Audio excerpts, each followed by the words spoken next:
Hey, what's up you guys? ShartimusPrime here doing another Marvel Legends action figure review on the Marvel celebrating 85 years Wolverine, specifically Astonishing Wolverine.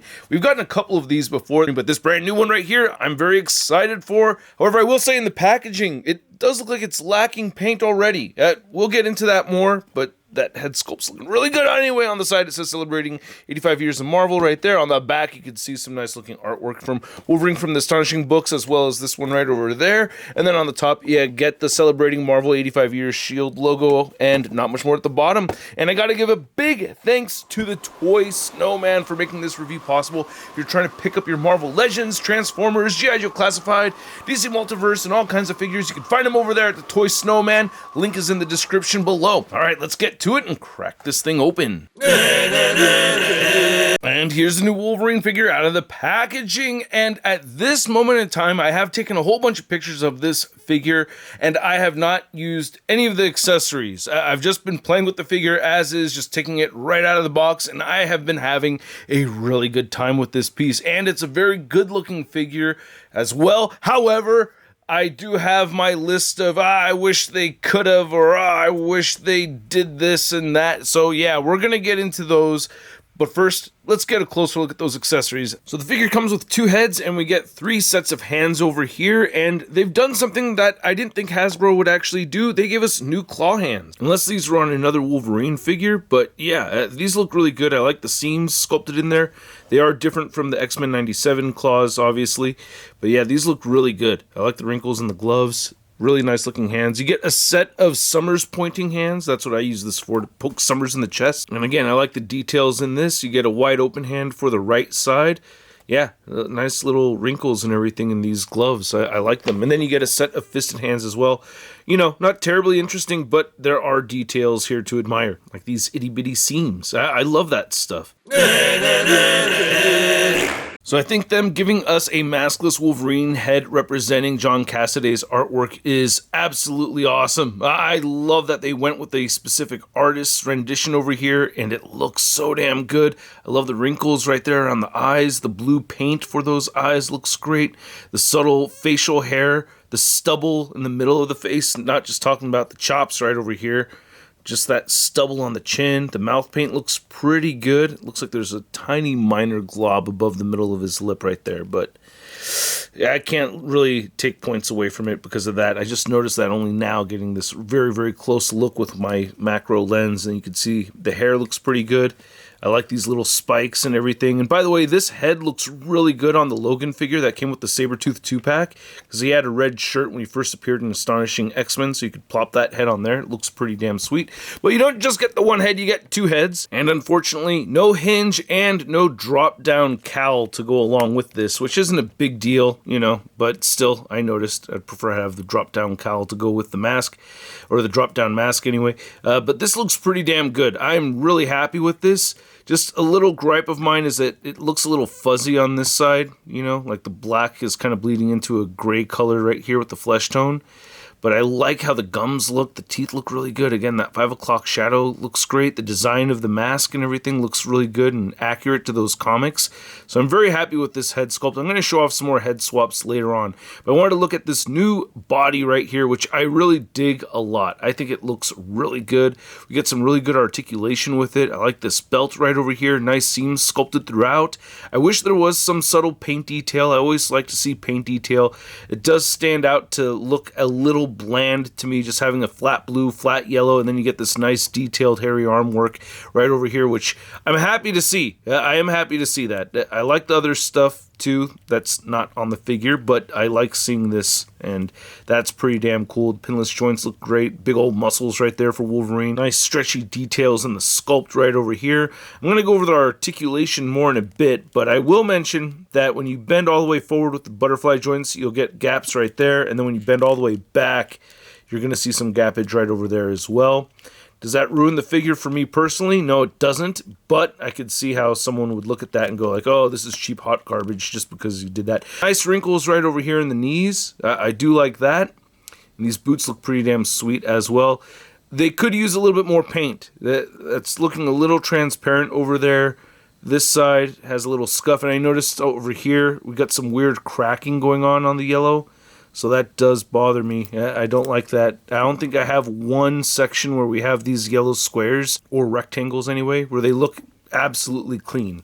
There's not like one set where they're perfect, so that bums me out. I do like the black trim at the bottom of the feet, and of course you get peg holes. Holy crap, I'm just noticing this detail right now that we have the chin strap going all the way underneath of the figure. I don't think I've ever seen anybody actually do that for a Wolverine before.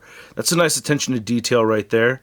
A little bit on the sloppy side with the flesh tone, but still, I've never seen anybody actually have this whole section right over here sculpted. It just usually disappears. Like, this is my favorite Wolverine.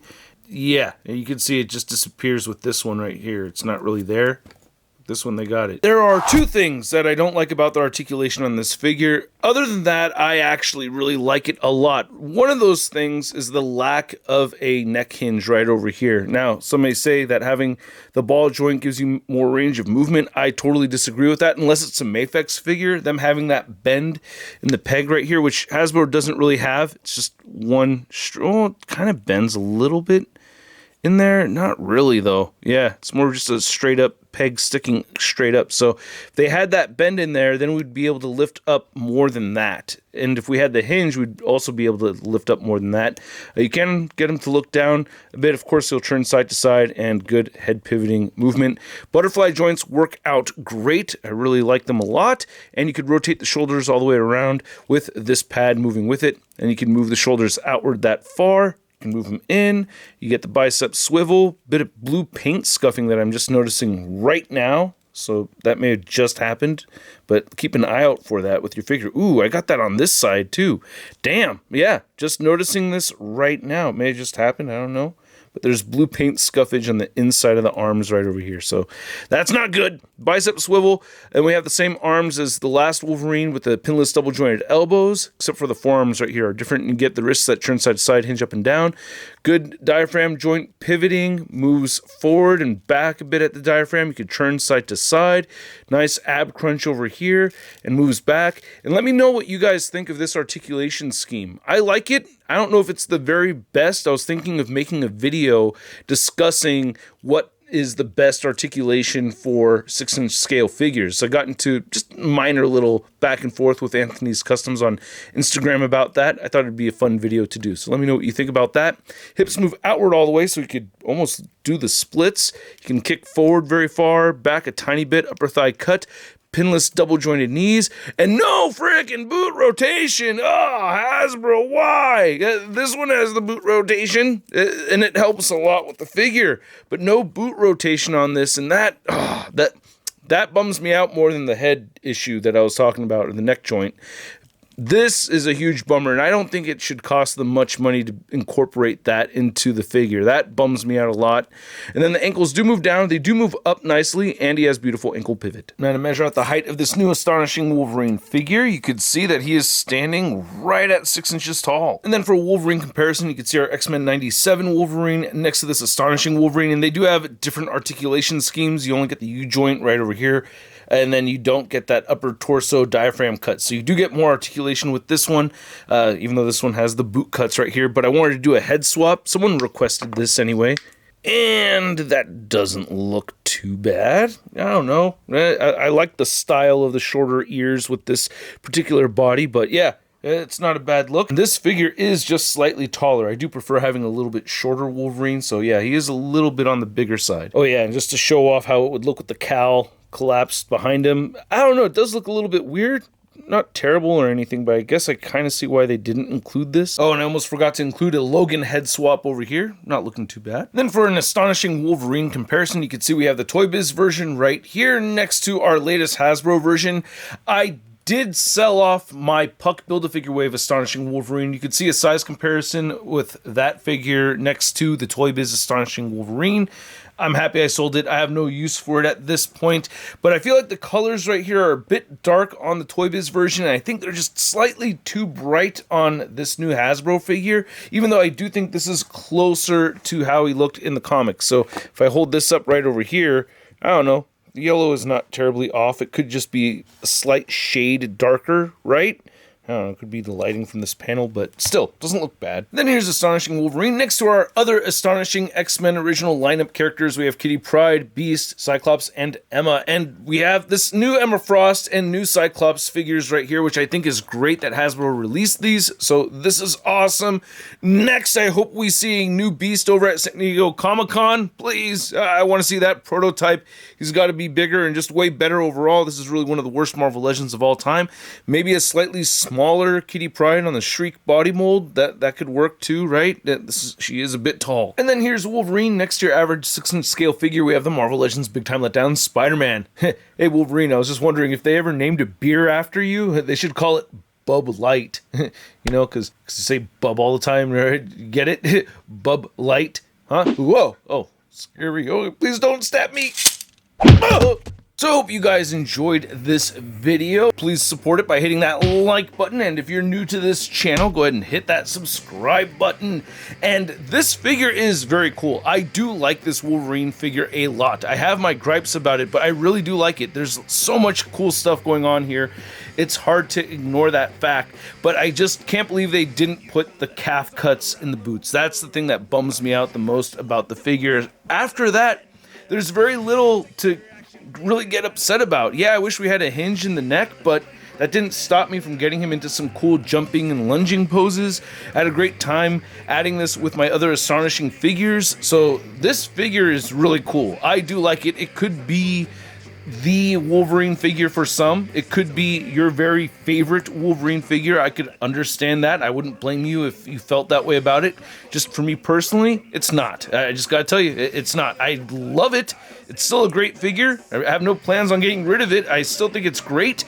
It's just not my absolute favorite Wolverine figure in my collection. And I gotta say, at the price point around 25 bucks, I'm gonna give this Wolverine a Sun rating of... I love it! Or was it closer to 30 bucks? I think it was actually closer to the $30 price point.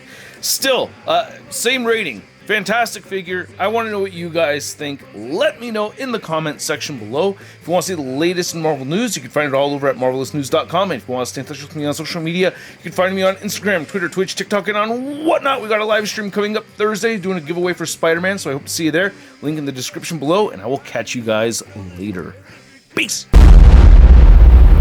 That's crispy.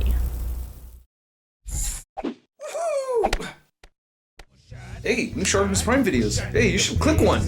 Yeah, click on one of them. Or subscribe if you haven't. Your face,